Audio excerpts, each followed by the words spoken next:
Um, dois, três, teste. Estamos começando aqui uma reunião virtual com os trabalhadores e trabalhadoras de Sinop, em Mato Grosso, na Justiça Federal.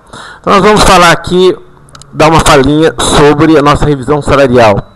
Dizer como anda, como é que está a nossa greve, quais são as possibilidades, o que vai acontecer até o final do ano, o que vai acontecer ano que vem. Então, inicialmente, boa noite para todo mundo e dizer que nós estamos com mais de 5 meses em greve em Mato Grosso e essa greve ela teve uma conta muito alta.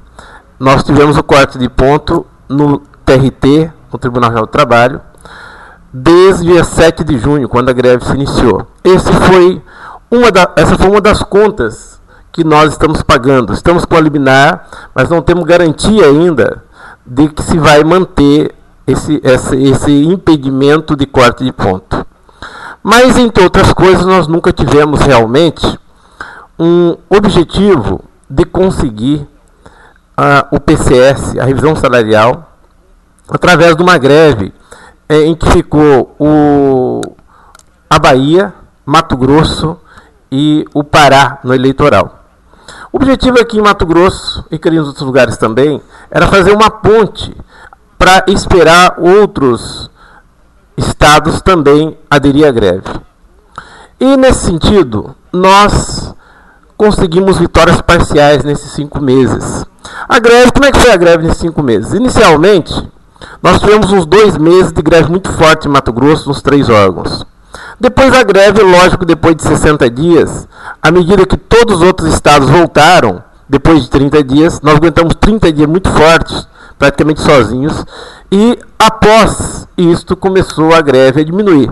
Então quem ficou na greve 5 meses, esses 150 e poucos dias, foi uma vanguarda, um grupo muito grande diante dos 5 meses, a gente entende que seja grande, fazendo uma ponte, esperando os outros estados entrar em greve. Porque nós sabíamos que só 3 estados jamais conseguiriam uma revisão salarial. Isso seria impossível.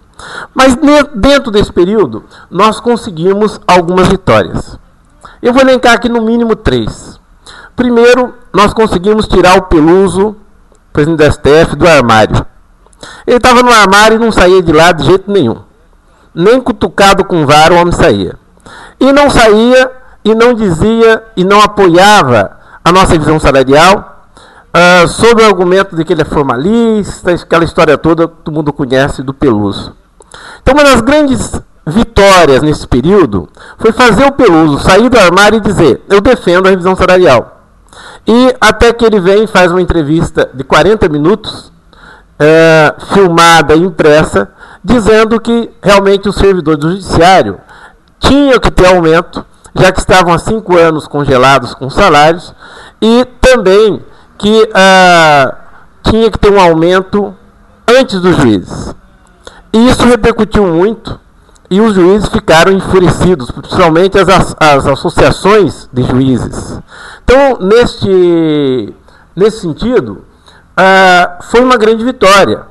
Inclusive, ele alega, nessa entrevista de 40 minutos, dizendo que outras categorias, como TCU, Senado, Câmara, todos tiveram aumento, inclusive o Executivo, tiveram grandes aumentos. Então, isso foi uma grande vitória, à medida que se reconheceu a importância da revisão salarial. A outra coisa também muito importante que nós conseguimos nesse período foi segurar o PL 549, projeto de congelamento, que congela o salário dos servidores públicos por 10 anos. Nós fizemos uma campanha muito grande aqui em Mato Grosso, durante todos esses anos. Quando pouca gente sabia desse projeto, nós espalhamos para todos os sindicatos, para todos os movimentos, dizendo do perigo. E muitos, inclusive, não acreditavam que tinha um projeto tão terrível nesse sentido. E porque ele não só congela os salários, sobre a argumentação de dar reajuste na folha e não no lerite, como o crescimento vegetativo é muito maior do que o crescimento da folha vegetativa é muito maior do que se daria em relação ao aumento do PIB ou da inflação. Então era uma maneira de se congelar. Então nós destruímos essas argumentações do governo e provamos que realmente era congelamento. E aí as categorias no Brasil inteiro, a classe trabalhadora, acordaram. Nesse sentido, a vitória de segurar esse projeto através de caravanas do Mato Grosso, junto com o resto do país, fazendo pressão no Congresso, na Câmara, e isso fez com que a gente reprovasse esse projeto na CETASP. Ele foi para a CFT e lá ele acabou sendo aprovado no mérito, ou seja, então está compatibilizado a questão orçamentária, ele foi para a próxima Comissão de Constituição e Justiça e Cidadania e depois vai para o plenário. Lembrando que ele já foi aprovado, esse projeto com o número de 611, hoje é PLP 549, ele foi aprovado por unanimidade no Senado. Então ele não volta para o Senado, porque ele já foi aprovado lá. Então nós estamos a um passo para aprovar o projeto de congelamento por 10 anos. Então vocês imaginem nós, um salário com 5 anos congelados, sem lei nenhuma. Sem lei nenhuma, Dilma e Lula já conseguiram fazer com que o nosso salário ficasse 5 anos congelado. Imaginem com 10 anos de congelamento. E a gente sabe muito bem que esse congelamento é para pegar o dinheiro dos servidores, jogar para a Copa, para a corrupção e assim por diante. Bem, a terceira vitória parcial que a gente teve nessa greve toda, que eu acho a mais importante, que nós estamos desde 2009 tentando obrigar o STF e os tribunais superiores a encaminhar os valores para o orçamento do próximo ano. Isso desde 2009. Em 2009, quem era o presidente era o ministro Gilmar Mendes. Antes de a gente fazer a greve, que foi em dezembro de 2009, novembro de 2009 e dezembro, para encaminhar para o STF, naquela grande greve que fizemos em 2009, em 31 de agosto daquele mesmo ano, nós pressionamos o Gilmar Mendes para encaminhar, antes do projeto, já os valores. No entanto, o Gilmar Mendes enrolou e não mandou. 2010, o presidente era o Peluso, e nesse sentido, o Peluso, ele mandou um ofíciozinho sem vergonha, um ofício simples, né, que, sem as formalidades legais, dizendo que tinha encaminhado os valores. Na verdade, ele nunca encaminhou esses valores. Foi uma brincadeirinha, porque se tivesse levado a sério, pelo menos obrigaria o Executivo a responder. O Executivo sequer respondeu. Quer dizer, ou faltou vontade, o que eu acredito que faltou mesmo, para enrolar a gente, ou foi um erro técnico. Não foi erro técnico. Tenho certeza que ali não tem nenhum besta lá no STF. São gente competente. Bem, então, em 2010, o Peluso faz o jogo do governo e não encaminha os valores para o orçamento. Ficamos mais um ano com greves. Aqui em Mato Grosso tivemos uma única greve das várias que nós fizemos ano passado, de 75 dias, e não resolveu o problema. Teve uma grande greve nacional, também não resolveu. Depois veio o problema da traição de alguns setores que vocês conhecem dentro da categoria, que disseram que tinha um acordo, um tal de um cavalo selado, que tinha montado naqueles cavalos selados, 2010, vamos parar com essa greve agora, não é? E com essa brincadeira de mau gosto, fizeram o jogo do governo, não é? Tem muita gente que ainda faz o jogo do governo, que é anexo do governo, não é que apoia não, que é anexo do governo, e que às vezes se torna uma barreira pior do que o próprio governo, porque ele é o próprio governo. Então nós tivemos o próprio deputado Roberto Policarpo, que anunciou para Deus e o mundo que o acordo estava pronto, beleza, falou em quantas parcelas era, e infelizmente se desmobilizou toda a categoria, quando naquele momento era o momento da gente ganhar a nossa revisão salarial.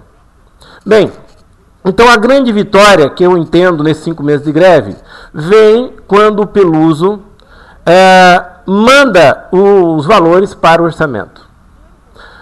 E quando ele manda, imediatamente a Dilma manda de volta e diz que não vai cumprir. Peluso reforça o pedido e novamente Dilma fala que não vai dar. E todo mundo já sabe, a FENAJUF entrou com uma DPF, uma ação de descumprimento de preceito constitucional, 4 sindicatos entraram com mandado de segurança, algumas associações, e até hoje está mofando na AGU. justamente no Gurgel, que está trabalhando pelo subsídio, em tese, e sentou em cima do orçamento, do mandado de segurança do DPF, e não dá uma solução, não dá um parecer. Então a gente está observando que tem vários agentes, vários atores em conspiração junto com o governo contra a nossa categoria. Não tenho dúvida nenhuma em relação a isso. Mas, de qualquer maneira, foi uma grande vitória. Hoje nós estamos esperando os processos, desses processos judiciais, que não resolve. E por que não resolve? Porque, mesmo tendo orçamento, não havendo um acordo com o governo, esse projeto pode ficar lá, tanto o 6613 como os dois projetos do MPU, tanto do subsídio como do VB, podem ficar mais 10 anos na gaveta. Então, não adianta você ter dotação orçamentária, que nós nem temos, né?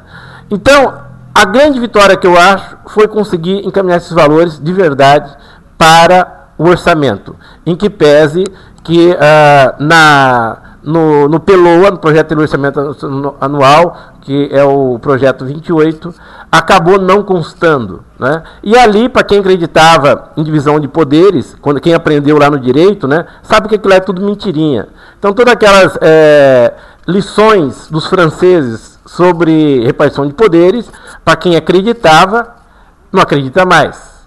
E agora é bom, porque tem que saber que divisão de poderes não existe, é uma ficção, né? Divisão de poderes é igual você acreditar que a mula sem cabeça tem na quaresma, né? Acreditar na mesma coisa. É perigoso ter uma mula sem cabeça na quaresma, é mais fácil do que você ter divisão de poderes, porque o poder é uno, o poder é um só. Então, a grande vitória que nós entendemos de tudo isso foi realmente o encaminhamento do orçamento. Bem, e o que nós esperamos nesses 5 meses de greve? A gente esperou que os outros sindicatos, outros estados, voltassem para a greve. E para isso ficou o Pará, ficou a eleitoral, onde tem plebiscito lá, inclusive. A Bahia Federal acabou saindo da greve, né? E aqui nós ficamos agora com quase 160 dias de greve. Muito bem, esperamos e chegou. Então, hoje, o que nós temos? Qual é o quadro nacional? Nós temos hoje 21 sindicatos em greve. Quem não está em greve hoje? Fica mais fácil. Nós temos o Tocantins, que nunca fez greve. Nós temos o Sergipe, que, quem sabe, também nunca fez greve. É um sindicato com pouco sindicalizados. Nós temos o Amapá, que também não está em greve. Nós temos Santa Catarina, temos o Paraná e temos o famoso DF. DF, do Sindjus, não está em greve. Em que pese, temos uma grande boa notícia, que todo mundo sabe, que o Sinasempo, que é o Sindicato dos Trabalhadoras do Ministério Público, eles estão em greve. E à medida que eles estão em greve, vai forçar também a base do Sindjus DF a entrar em greve. Além disso, nós temos feito um trabalho na base do Sindjus DF, que nós cansamos de ficar torcendo para o Sindjus DF entrar em greve, que nunca entra. Porque se depender da direção, possivelmente não vai entrar em greve. Então o que nós estamos fazendo? Trabalhando lá na base com as oposições, com a oposição lá no Sindjus DF, conversando com os trabalhadores. O Sindjus DF, até agora, ele não colocou uma notícia, que tem pelo menos um estado em greve. Como você vai construir uma greve se você não fala sequer de quem está fazendo greve? Mas lá você vai encontrar, por outro lado, várias notícias de convênios. E, convenhamos, convênio não é preparação para greve. Pode ser ter algum convênio para você sair do judiciário para fazer outro concurso com desconto. Mas isso não é preparação para greve. Então nós acreditamos que o Sindjus DF tem que entrar em greve. Os 21 sindicatos são suficientes para conquistar o processo? E são. Mais de 110 mil servidores, nós temos 25 mil em Brasília. De cada 5 tem um em Brasília. Então, eles também têm que entrar em greve. Não é possível. Eles pertencem à FENAJUF e têm que fazer esse trabalho. Diante da pressão, eles marcaram para o dia 23 uma Assembleia. 23. Hoje é dia 10. Quando tem sindicatos que já estão completando 6 meses em greve, e quem já entrou na atual greve agora, igual São Paulo, já está há mais de 30 dias em greve com outros, como o Amazonas, por exemplo, como o Maranhão, que faz 30 dias hoje. E aí o Sindusef vai pensar em entrar dia 23. Ah, mas tem corte de ponto? Em Mato Grosso tem, no Sind 15 tem, Pernambuco tem, no Ceará tem. Vários locais estão perdendo FCCJ. Aqui em Mato Grosso, trocentos servidores tiveram perda de FCCJ.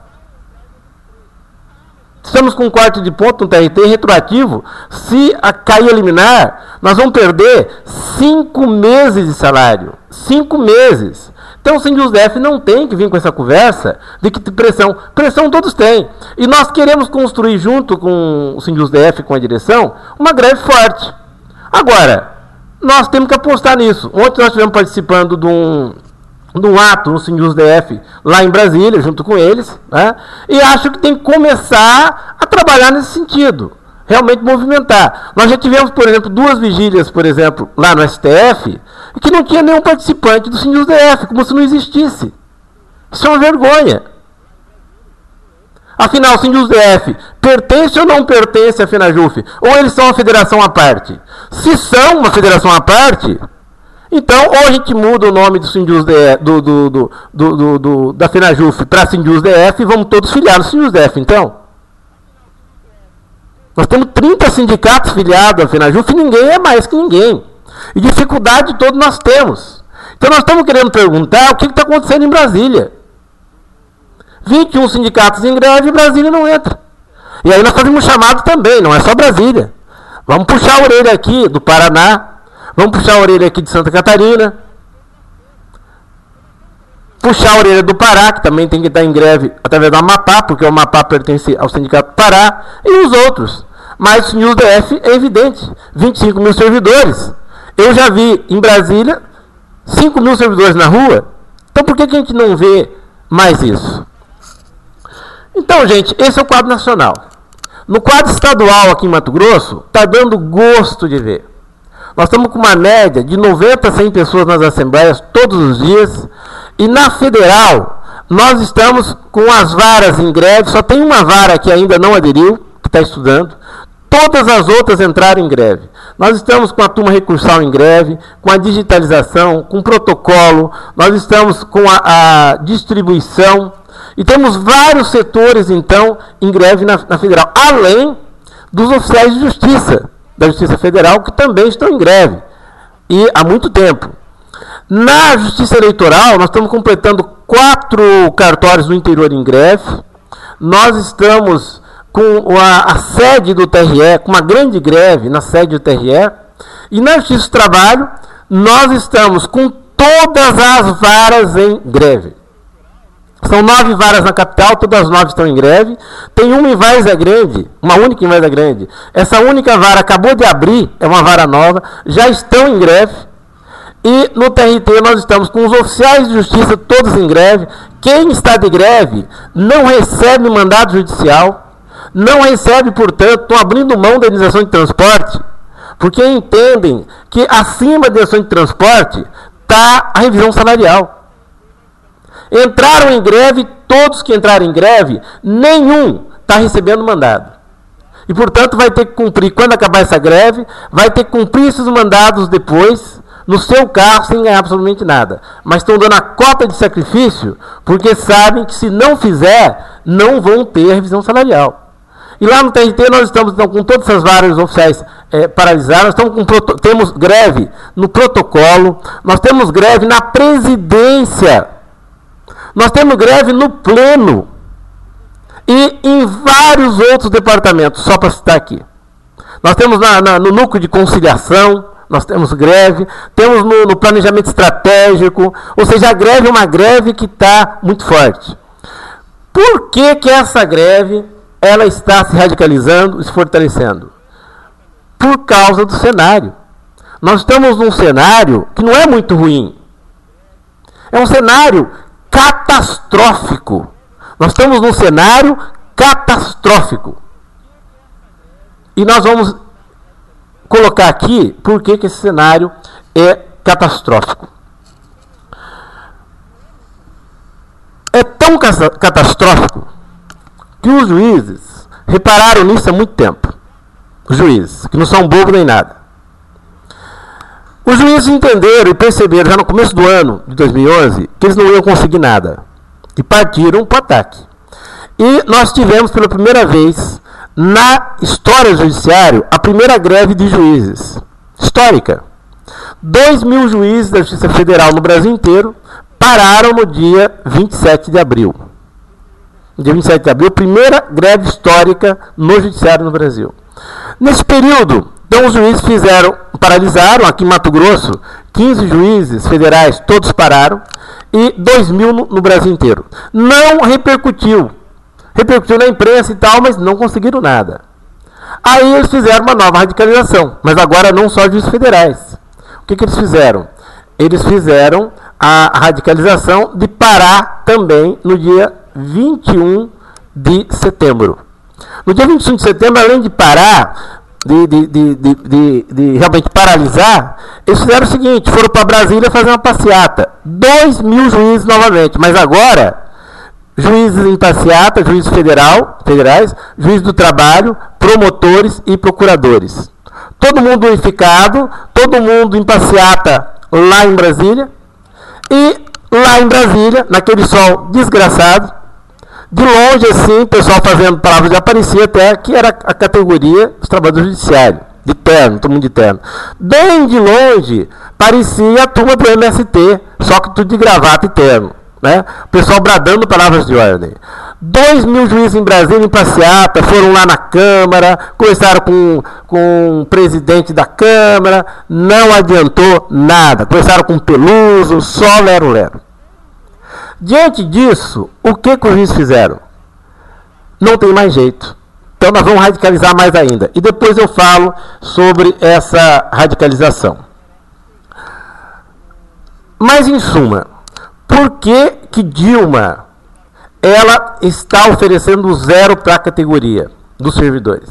Dilma diz que se der os 7,7 bilhões para o Judiciário e MPU, não vai ter como ela dar prosseguimento para a Bolsa Família. E as crianças do Bolsa Família vão passar fome. Se ela der os 7,7 bilhões para o Judiciário, não vai ter reforma agrária. Bom, reforma agrária não tem problema, porque não vai ter mesmo. Nos 8 anos de Lula não teve, com Dilma não teve, com FHC não teve, e portanto não vai ter mesmo, isso não é problema.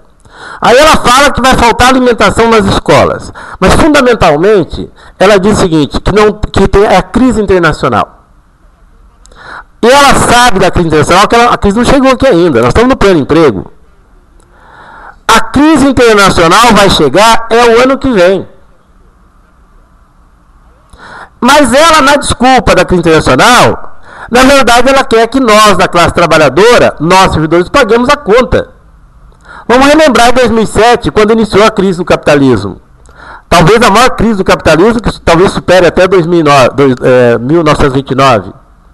Ora, em 2008, quando explodiu a bolha financeira nos Estados Unidos, que repercutiu no mundo todo, naquele período de crise das empresas picaretas, etc e tal, tinha mais mercadoria e tinha que queimar as mercadorias, e aí, portanto, tinha que ser com capital. O que foi feito?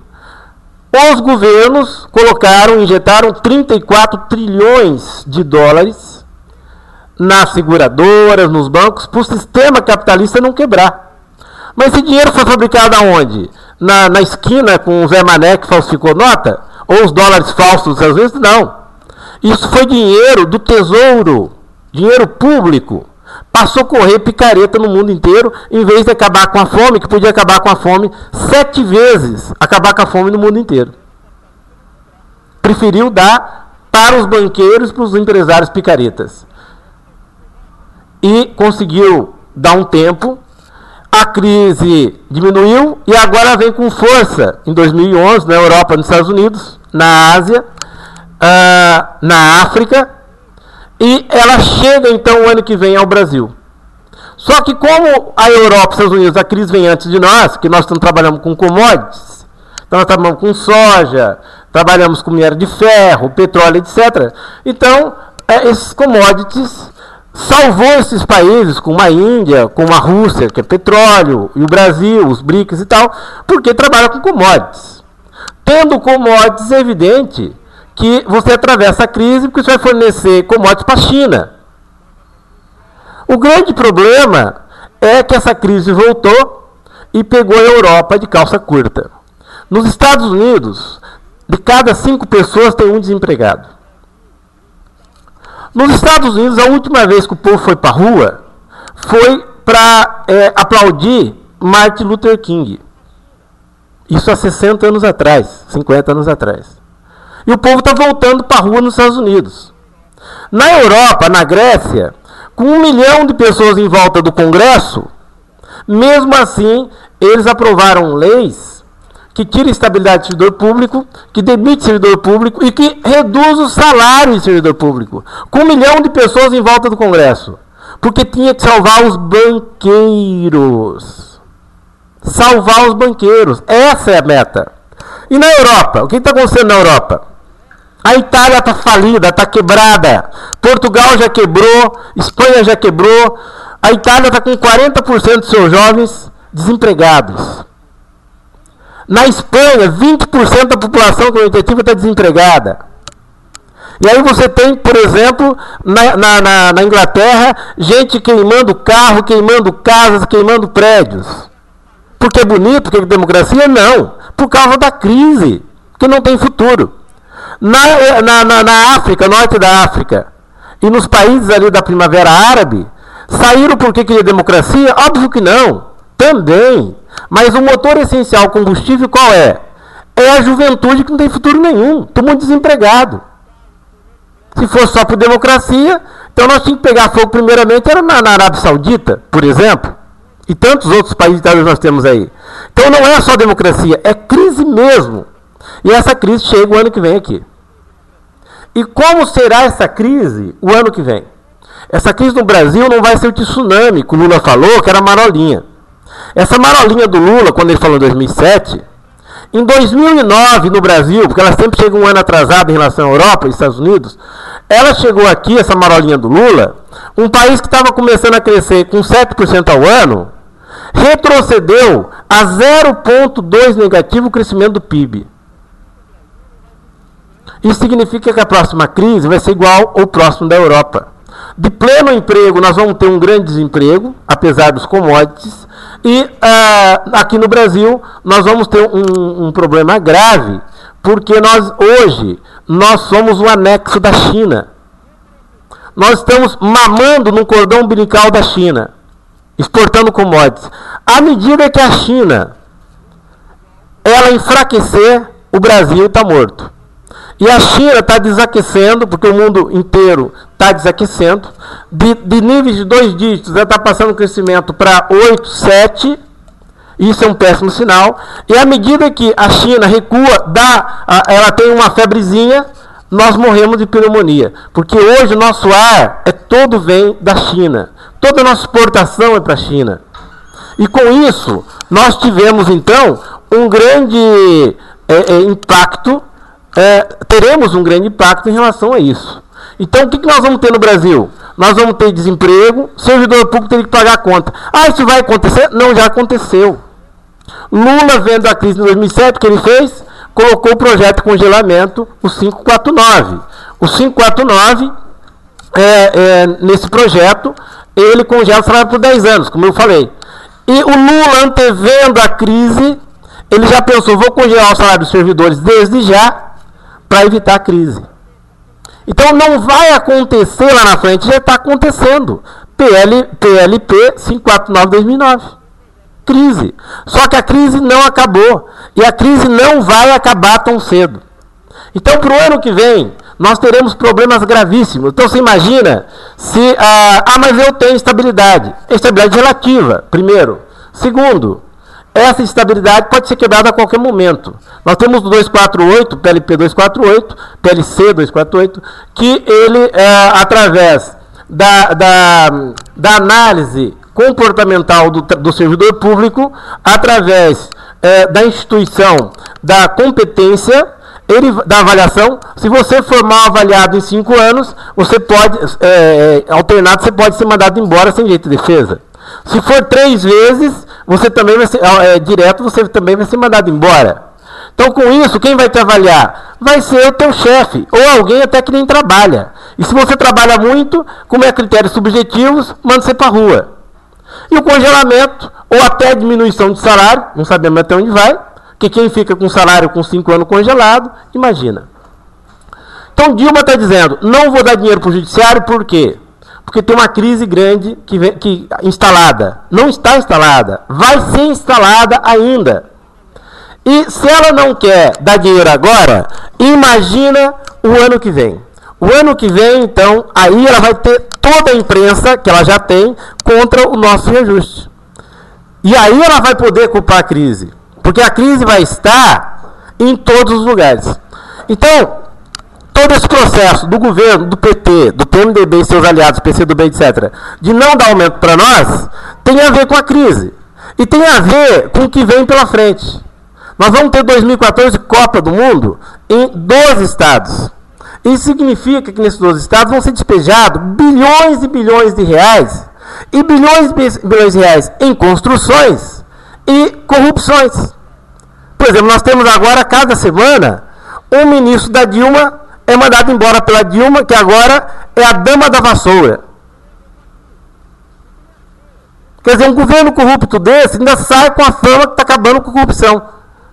Essa dama, o que ela está fazendo? Ela tem uma fila aqui de 10 corruptos. Você primeiro, vem para cá. Você vem para cá. Vem, entra aí. Rouba bastante, vamos roubar. A hora que roubou bastante, o que ela faz? Vou mandar você embora, hein? Mas vem o próximo corrupto, por favor, entra. Aí ele fica lá, toda a corrupção. Por exemplo, a Dilma falou que já sabia dos problemas que estavam acontecendo com o Lupe, aquele ministro. Em Brasília, a questão do ministro do PCdoB, e aí vai. Toda essa corrupção que tem, desde o mensalão do DEM, como o mensalão do PT, são bilhões e bilhões, fizeram os cálculos de 80 bilhões que vai pelo ralo. Eu acho que isso aí é um cálculo pequeno. A corrupção é muito mais. Né? Aliás, está todo mundo convidado. Dia 15 de novembro vai ter aqui em Cuiabá a marcha contra a corrupção e nosso sindicato, com toda a categoria, vai estar participando lá. Então, gente, a questão da Dilma é grave. Dilma não está fazendo o jogo para dar 5%, 10%, 20%. Ela está fazendo o jogo para não dar nada. Nada, absolutamente nada. E os juízes, como eu disse, sacaram o lance. Olha, com Dilma aí nós não vamos conseguir nada. Dilma é pior que Lula. Então nós vamos fazer, que vamos radicalizar. E aí, o presidente da JUF, foi o primeiro que começou, o Gabriel Ed, ele vem e coloca, olha gente, para aí, assim não dá.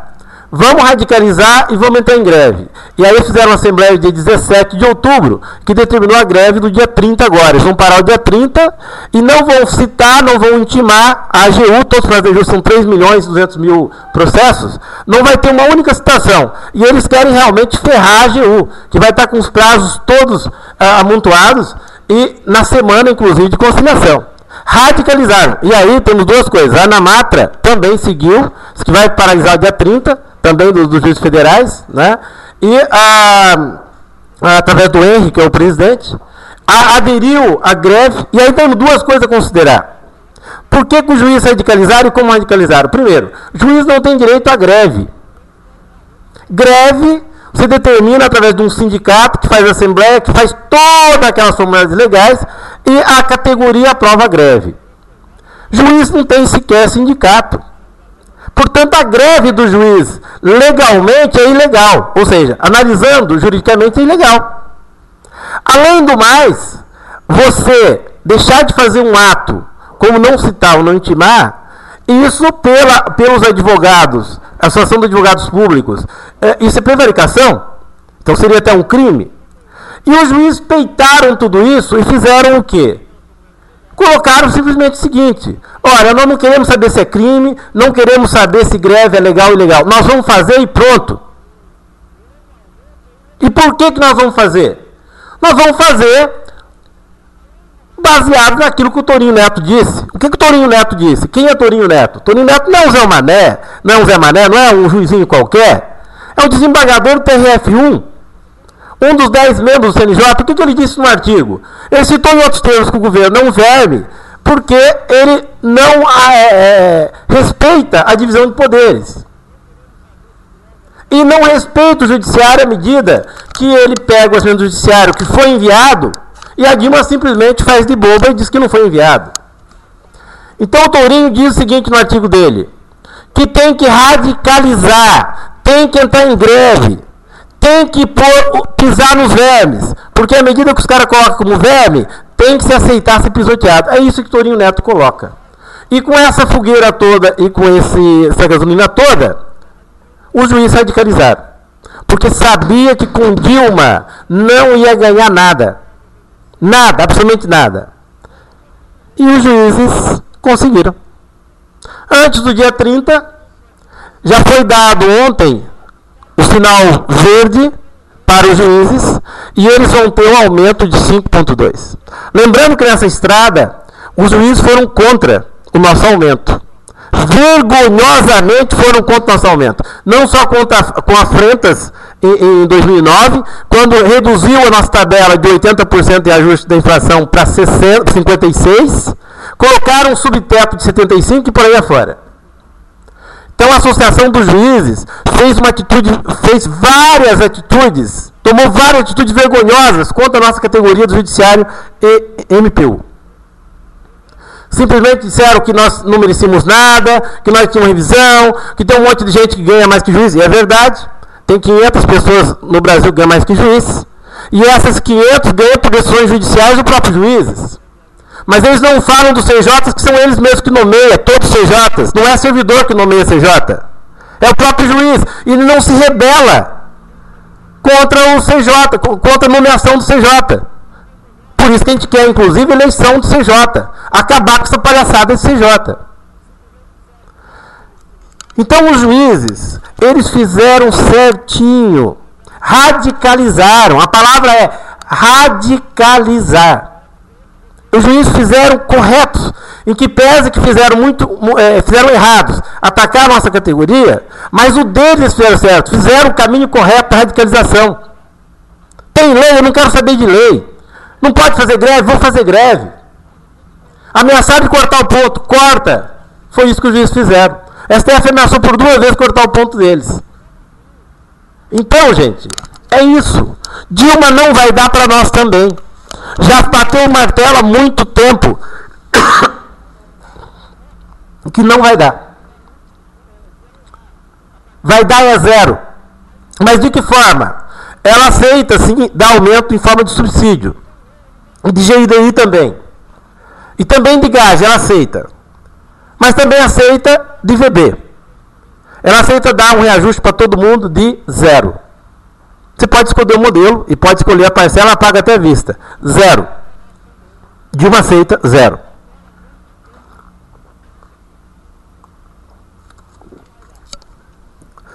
Então nós estamos numa sinuca de bico, porque o tempo urge e nosso prazo tem data final para greve. A nossa luta vai ter 22 de dezembro, quando vota a PELOA, o Projeto de Lei Orçamentária Anual, que vai se transformar na LOA de 2012. Só que a nossa greve ela tem prazo final até dia 16. Dia 16 é o último dia útil, que dia 19 vai cair na segunda. Todos os tribunais não vão trabalhar nesse dia porque vão adiantar. Nós não temos nem mais 25 dias úteis para fazer greve. E é nesse período que vai se determinar para onde é que vai nossa categoria. Se nós vamos continuar com 5 anos congelados, ou vão ter mais 10 talvez do PLP, ou sabe-se lá o quê. Então nós temos um prazo curto para fazer uma grande greve, que já está 21 estados em greve, isso é fenomenal. Mato Grosso, por exemplo, a greve está fortíssima. Não é mais só aquela vanguarda que ficou de greve, aqueles grupos que ficaram de greve. Agora não. Nós estamos com 100 pessoas nas assembleias, além dos que entram em greve que às vezes não vão na assembleia. Então, para nós, é um grande orgulho saber que nós conseguimos reavivar uma greve que já estava em curso, e hoje com 21 estados em greve, e com grandes greves, igual a de São Paulo, por exemplo, que parou a Paulista, com 1.200 servidores, e assim por diante. Bem, eu queria dizer para vocês, então, que sobre o preço que nós falamos, que pagamos durante essa greve que nós fizemos, foi o quarto de ponto. E aí foi mais uma vergonha para a nossa categoria. O próprio presidente Osmair Couto, do TRT, que foi no Coleprecor e fez defesa, através de uma projeção multimídia que o sindicato fez, nós demos parabéns para ele, ele defendeu no Coleprecor, no colegiado de presidentes do TRT, ele defendeu as nossas reivindicações contra o congelamento e a favor da revisão. E foi tão bom o convencimento dele que ele convenceu os outros 23 presidentes de tribunais do TRTs a assinar um documento para o Peluso, para que o Peluso saísse do armário e defendesse o nosso projeto. Esse mesmo presidente, ele veio e cortou o ponto dos grevistas no TRT, cortou o ponto, nós recorremos para ele, mais uma vez ele cortou o ponto, retroativo a 7 de junho, e já todo mundo que entrasse em greve, além do que estavam, também teria o ponto cortado. Aí recorremos para o pleno do TRT, caiu para a desembargadora convocada, juíza Carla Reita, e aí mais uma vergonha para a categoria. Uma juíza que é professora da FMT, da Universidade Federal, que lá também tem greve. Nós tínhamos toda a esperança, o que aconteceu? Manteve o quarto de ponto. E o TRT, todas as decisões falavam, a greve é legal e não abusiva. Mas o que eles utilizavam? Que a greve é suspensão do contrato de trabalho e, portanto, não tem direito à remuneração. Uma vergonha. Precisamos recorrer, sair da nossa casa, fomos para a Federal e lá sim o juiz Marlon Souza colocou as coisas no seu devido lugar. Falou primeiro, não pode ter quarto de ponto, ganhamos a liminar lá. Primeiro, a greve é legal. A greve não é abusiva. E mesmo se ela fosse ilegal ou abusiva, teria que analisar um componente que a Justiça do Trabalho não analisou, que é o justo, a questão da justiça. E a nossa greve, além de legal, não abusiva, ela também é justa. E por que ele disse que é justa na decisão? Praticamente ele deu uma decisão de mérito, não só uma liminar, mas deu o mérito já de primeiro grau. Porque a única arma que nós temos para lutar é greve. E como nós estamos, isso é a palavra do juiz, na decisão judicial, e como nós estamos em greve, com 5 anos de salário congelado, a única maneira de pegar a inflação desse período é fazendo greve. Se você impede a greve, se você corta o ponto, você impede a greve. E, portanto, se impedindo a greve, você está tirando o componente que tem que ser analisado, que é o justo. E não é justo você tirar um instrumento do trabalhador, que é o único instrumento que ele tem de luta. E o pior, o juiz disse que a nossa verba é verba alimentar, a nossa remuneração. Coisa que no TRT, que trabalha o dia inteiro, anos e anos, todo lá é ação alimentar, tudo é natureza alimentar. O TRT não reconheceu os próprios servidores dele, mas a Justiça Federal reconheceu. Falou para os trabalhadores do TRT, aquilo é verba alimentar, não pode ser cortada. E mais, falou que não pode ter nenhuma retaliação, qualquer sanção para qualquer grevista. Decisão do Marlon Souza, está publicado no nosso portal do Sinduf Mato Grosso. Marlon Souza, desculpa. E ele, inclusive, falou um palavrão, que eu não é o jurídico não é minha praia, conheço razoável, mas não é minha praia. Falou que a decisão é teratológica, a decisão do TRT. Ou seja, que é um Frankenstein a decisão do TRT. Mais uma vez, então, o sindicato já falava que no TRT de Mato Grosso é Casa de Ferreiro, espeto do TRT 23 Mato Grosso. Ou seja, nós trabalhamos com trabalho escravo, mas nós temos trabalhadores que trabalham 10 horas no TRT. Nós temos trabalhadores doentes no TRT. E pela segunda vez, quarto de ponto, 2006, cortou o salário de 119 trabalhadores no TRT e trabalhadoras. É a segunda vez que isso ocorre. Não tem respeito com os servidores da casa que dão sangue e cumprem a meta. O TRT foi o tribunal que mais cumpriu as metas no Brasil, à custa de sangue de seus servidores. E quando os servidores vão para a greve, cortam o salário. e deu com os burros na água. Porque o dia que decretou o corte de ponto, aí que a greve começou realmente a aumentar. Pela indignação que ficaram os que não estavam em greve. E a greve cresceu absurdamente. Hoje a greve está fortíssima no TRT. Por causa dessas decisões também que esses administradores tomaram. Então, em toda essa questão do corte de ponto, agora nós estamos com a liminar. Não está garantida, pode cair a qualquer momento. E nós sabemos que agora, com os juízes conseguiram o dele, vai vir muito corte de ponto para o Brasil afora. E a gente tem que estar preparada para isso.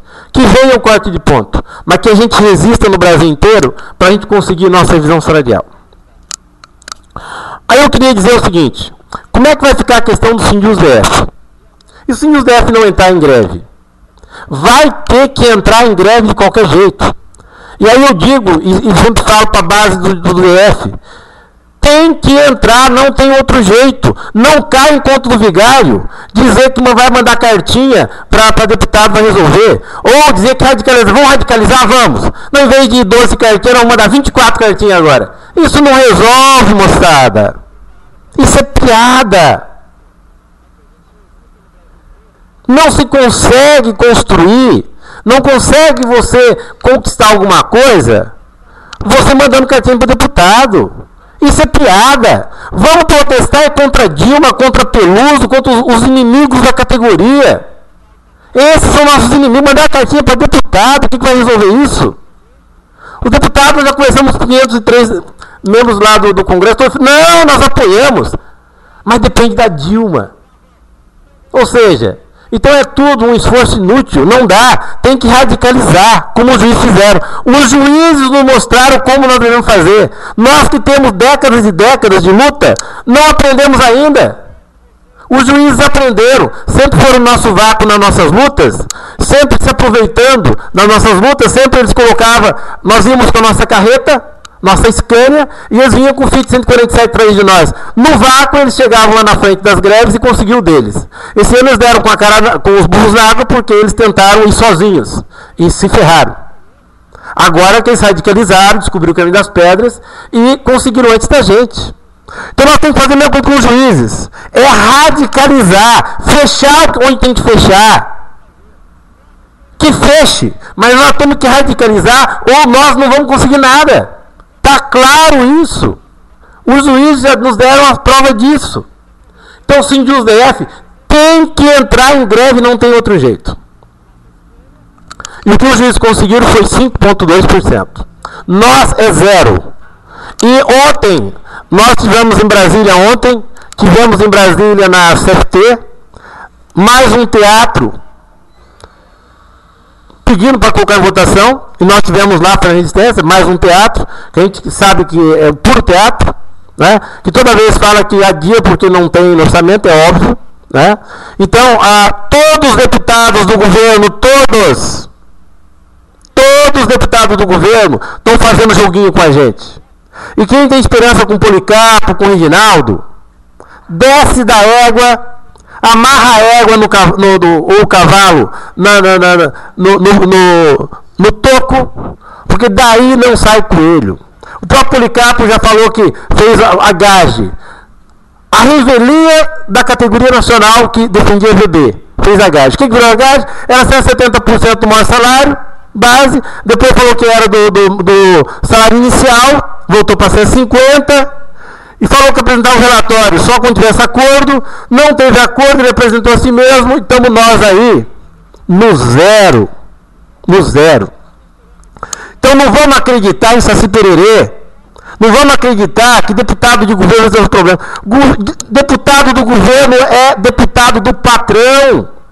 Vocês acham que um sindicato de motorista aceita que nas direções tenha gente ligado diretamente aos donos de empresa de ônibus? Não aceita. Nós aceitamos nos nossos sindicatos ter as pessoas ligadas direto ao patrão, que o nosso patrão administrativo é STF. Você imagina um CJ, por exemplo, ocupando, um diretor-geral ocupando uma direção de sindicato. Seria incabível para nós. Mas nós aceitamos. pessoas do governo nas direções de sindicatos. E quem é o governo? O nosso chefe imediato administrativo é o STF ou nossos tribunais. Agora, o nosso chefe, nosso patrão financeiro é o governo federal. Nós temos 2 patrões, o servidor público. Então, portanto,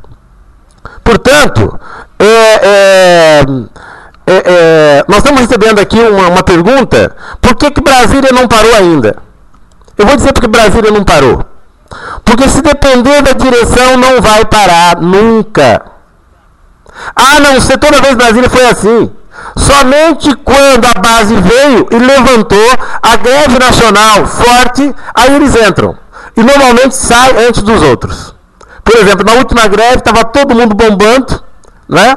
São Paulo acabou saindo da greve, SindusDF saiu da greve, e ali, numa assembleia que a gente não entende direito até hoje, e ali acabou a greve nacional.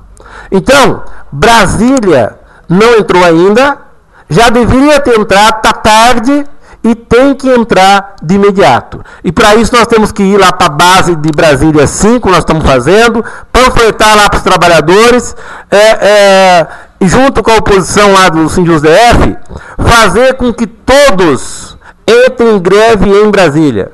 Não é Brasília que vai conquistar, nós conseguimos vários PCS, Brasília sem dar na greve. Mas a gente sabe da importância dos companheiros e companheiras de Brasília. Então, nós temos sim que fazer com que Brasília entre. Isso é compromisso de todos os trabalhadores judiciários no Brasil inteiro. Tem que fazer esse povo entrar em greve em Brasília. Assim como o Paraná e Santa Catarina, no mínimo. Também é muito importante.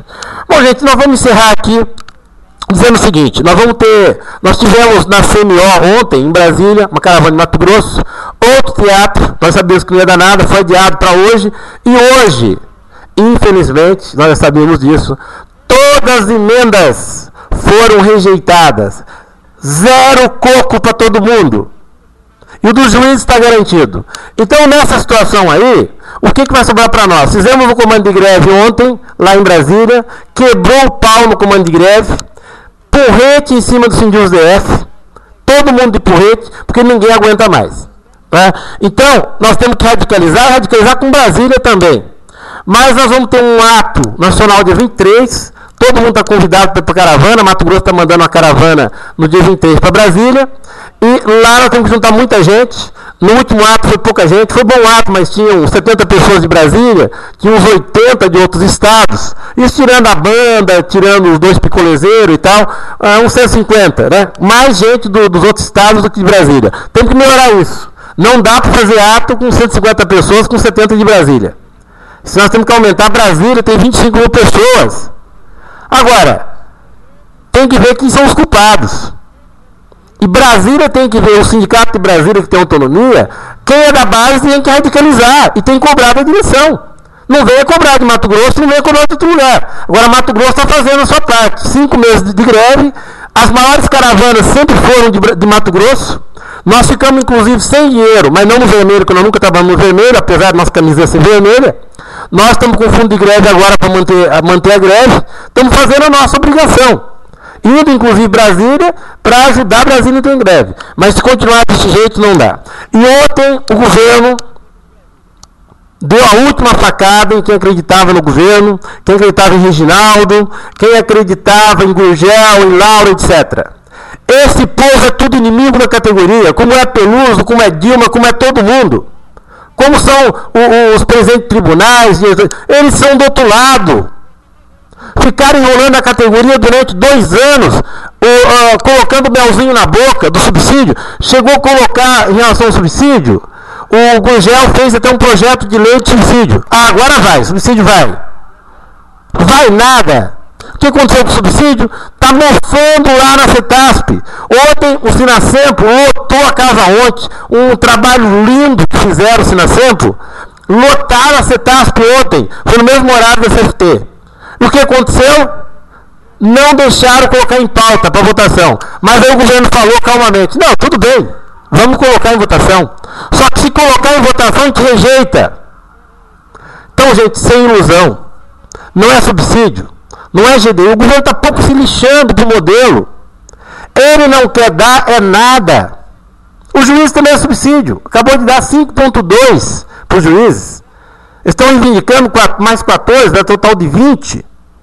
Nada. Então, gente, não vamos se iludir.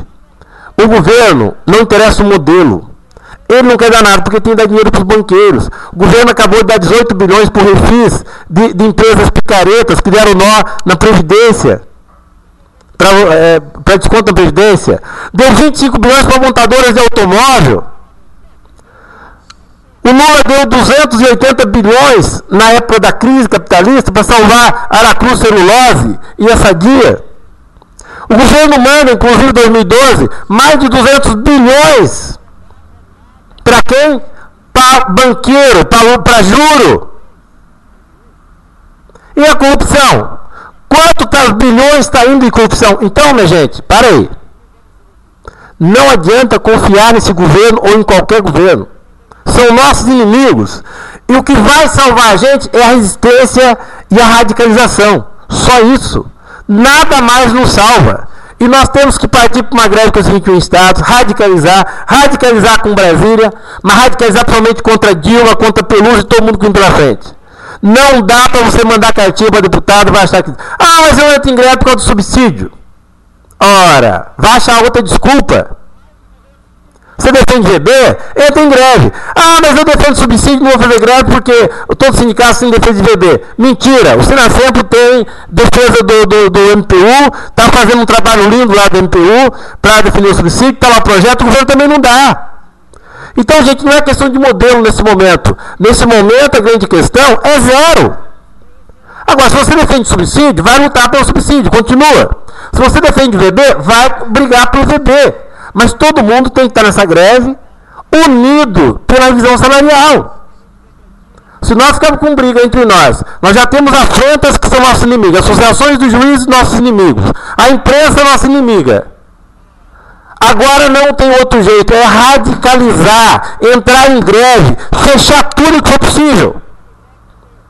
Tudo que for possível.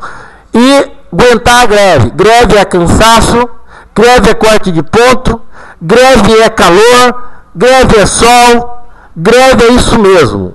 Nós que fazemos assembleias e atos todos os dias, durante 5 meses, metade já do nosso exército já ficou doente, nesses 5 meses de greve. Mas é assim, é o preço que nós temos que pagar. Ou então, moçada, vamos para casa e vão ficar mais 10 anos. Lembrando que até os bancários, nossos companheiros bancários e companheiras bancárias, estão há 9 anos conseguindo reajustes todo ano acima da inflação. Lembra quando o pessoal falava? Cuidado, se a gente não brincar, um dia a gente vira igual os bancários. Vai ter que fazer greve todo ano e vai conseguir 2, 3% ao ano. Pois é, nós estamos pior que os bancários. O bancário está dando de 10 na gente. Há 9 anos que eles têm recomposição na inflação e ganho real. Acabaram de tiver 9% de aumento. Mas por quê? Já vou responder. Correios, carteiros, sofredores, conseguiram 6% de ajuste, mais várias coisas lá, R$80 e tal, etc. E conseguiram por quê? Porque radicalizaram. Nos bancários, eles fecham as agências. Cadê a ilegalidade da greve? Eles estão um pouco trinchando para isso. Eles vão pro pau. Assim como os Correios também foi pro pau. E o TST, aquela vergonha do TST, ainda mandou cortar o ponto dos companheiros dos Correios.